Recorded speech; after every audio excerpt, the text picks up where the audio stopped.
Bienvenue à tous dans cette séance de réflexion.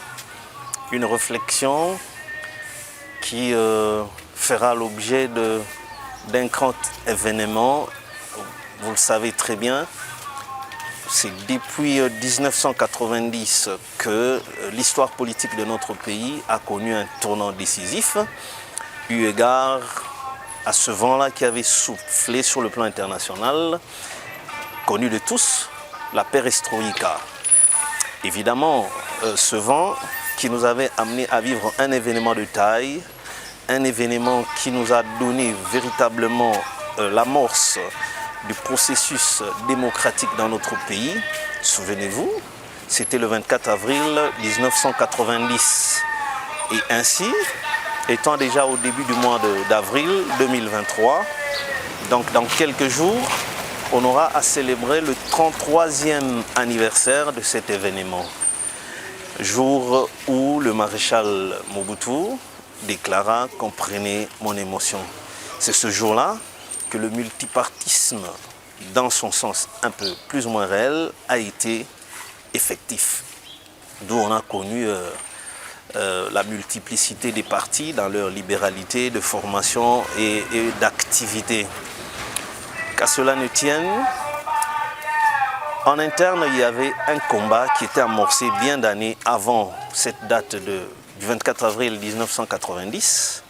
Le combat qui avait été popularisé au travers les 13 parlementaires qui ont eu à adresser au maréchal Mobutu la célèbre lettre dite de 52 pages qui était en réalité une lettre ouverte au maréchal Mobutu.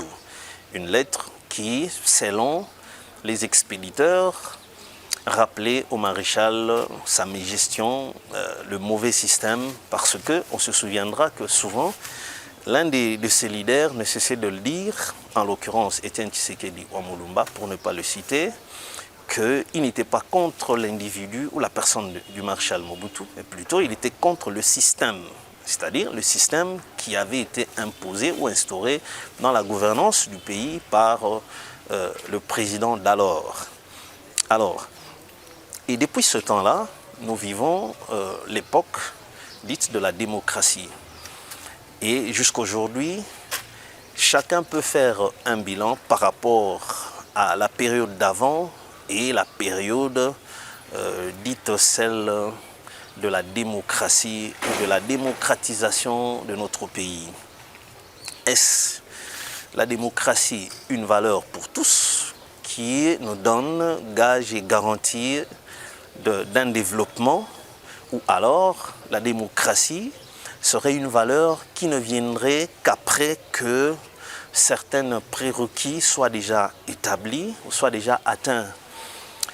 Alors, actuellement, il y a deux opinions qui se battent, qui s'affrontent dans tous les milieux, dans tous les salons, partout où se discute l'avenir de ce pays.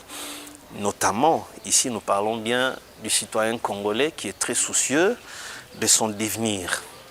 Certains trouvent que la démocratie est une valeur qui ne devrait venir qu'après qu'un pays ait atteint un certain niveau de vie ou une certaine conditionnalité, que le pays se soit déjà doté de son existentialité, c'est-à-dire que le pays soit déjà bien bâti, qu'il ait une certaine normativité.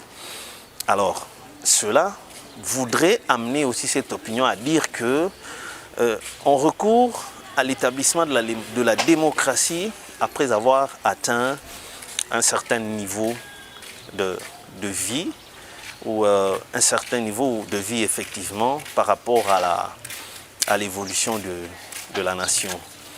Et par contre, d'autres tiennent mordicus à croire que la démocratie reste l'unique valeur qui nous garantit d'évoluer ensemble, de garantir les droits de tout un chacun et éviter à ce que le pays soit transformé en une monarchie ou en un royaume où on ne vivra qu'un pouvoir de père en fils, du fils en petit-fils, et ce qui va priver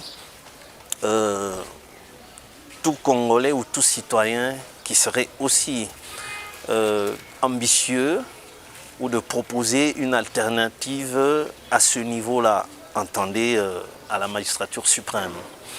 Alors, s'il faut s'en tenir aux faits, il est vrai que la démocratie a toute sa valeur, parce que toutes les grandes nations, évidemment, qui sont parties de ce que nous pouvons appeler révolution, évidemment, une procédure ou je peux dire un acte qui casse tout à son passage pour arriver à établir certaines normes acceptées par tous et qui puissent aussi par la suite garantir le vivre ensemble.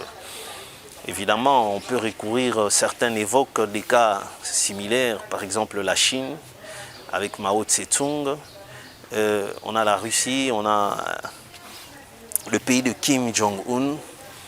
Ce sont des pays qui, en réalité, n'ont rien à voir avec la démocratie, mais qui s'attellent à consolider leur développement. Et cela, ça leur réussit. D'une certaine manière, parce que nous ne vivons pas là-bas, mais le monde étant petit, étant maintenant à la portée de tout le monde avec la nouvelle technologie, nous avons la facilité de savoir comment les gens vivent à travers tous les 4 coins du monde. Alors, pour revenir ici en RDC, on se souviendra que plusieurs années, pour ne pas parler des 37 ans de lutte, où nous revendiquions corps et âme et à tout prix jusqu'au sacrifice suprême au maréchal Mobutu, la démocratisation de ce pays. Et là, tout le monde était d'accord et croyait que fermement, sans la démocratie, sans la démocratisation de ce pays, qu'est la RDC, eh bien, le développement ne sera jamais au rendez-vous. Je pense bien que toutes les tendances, bien que divisées aujourd'hui en 1000 morceaux, étaient d'une seule voix et parlaient une seule voix. Avant de se retrouver aujourd'hui dans la pluralité d'opposition, par le fait que une certaine catégorie d'opposants d'hier se retrouve aujourd'hui au pouvoir et que peut-être que cette notion de démocratie semble maintenant se révéler ne pas être, je peux dire, une condition sine qua non pour une véritable marche vers le développement de la nation. Alors cela donnerait matière à réflexion. Parce qu'on peut prendre aussi des faits historiques que nous avons connus dans ce pays. Entendez, prenons un peu la période récente qui venait de s'écouler devant nous. On se souviendra que sous les 18 ans passés, sous la Kabylie, je pense qu'on n'avait pas changé de cap. La lutte était la même. On revendiquait corps et âme sur le régime de Joseph Kabila, la véritable démocratie. On trouvait que ce n'était pas suffisant tout ce qu'il le faisait, parce qu'on ne peut pas rejeter le tout en moule. Il est vrai qu'on a eu à commencer à parler diversement et à donner des opinions même contraires, bien que c'était un régime militaire, parce qu'il faut comprendre qu'il accède au pouvoir en tant qu'un général sous l'uniforme. Et cet élan-là qui a commencé avant lui, cette pression-là qui a commencé avant lui a été maintenue jusqu'à l'avènement de Félix Antoine Tshisekedi à la magistrature suprême. Et que 4 ans plus tard, déjà c'est le cas de le dire, maintenant, ceux qui revendiquaient corps et âme, ceux qui revendiquaient à tout prix la démocratisation totale, sinon radicale, de ce pays, semble maintenant avoir un autre son de cloche, dégager un autre son de cloche.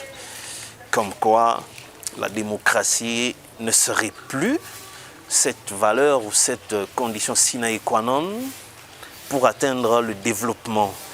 Et que l'homme congolais semble être un homme aussi qui n'accède pas facilement à cette notion-là et qu'il serait facilement tenté de confondre la démocratie à l'anarchie. tout cela devient des problématiques à résoudre dans notre pays.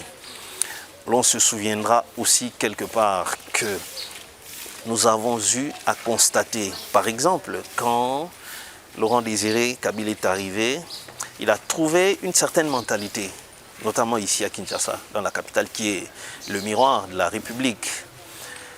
Les gens sont tassés 5 personnes sur un banc dans un bus. Et quand il y a eu la chicotte, et jusqu'à aujourd'hui, tout le monde s'est réglementé à ne se retrouver que se placer que 4 personnes. Alors, est-ce que devrons-nous croire à cette théorie qui mettrait de côté d'abord, ou qui reléguerait en second plan la démocratie, pour passer maintenant à quoi? Parce que la révolution, il faudrait que ceux-là qui ont cette opinion-là, qui tentent maintenant d'amener cette réflexion-là, nous en disent plus que ceux-là qui soutiennent aussi fermement à la démocratie, nous en disent aussi plus pour essayer de comprendre que du choc de ces deux idées, quelle en sera la lumière qui va jaillir. Donc le 24 avril 2023, c'est un grand jour où l'on doit mettre en exergue les deux, je ne dirais pas concepts, mais plutôt les deux réflexions pour essayer d'en dégager une certaine lumière, car le bien-être de ce pays ne peut pas être garanti si jamais on n'atteint pas, ne serait-ce que le début du développement de cette nation, qui est une nation très vaste et nous amène à beaucoup réfléchir là-dessus. Pourquoi aujourd'hui on serait tenté de mettre à côté cette grande valeur qu'est la démocratie et penser révolution.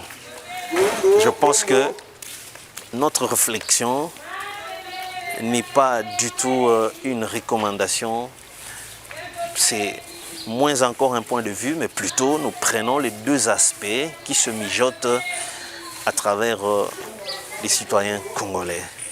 Merci et bien à vous, et nous vous recommandons une sérieuse et profonde méditation ce jour du 24 avril 2023.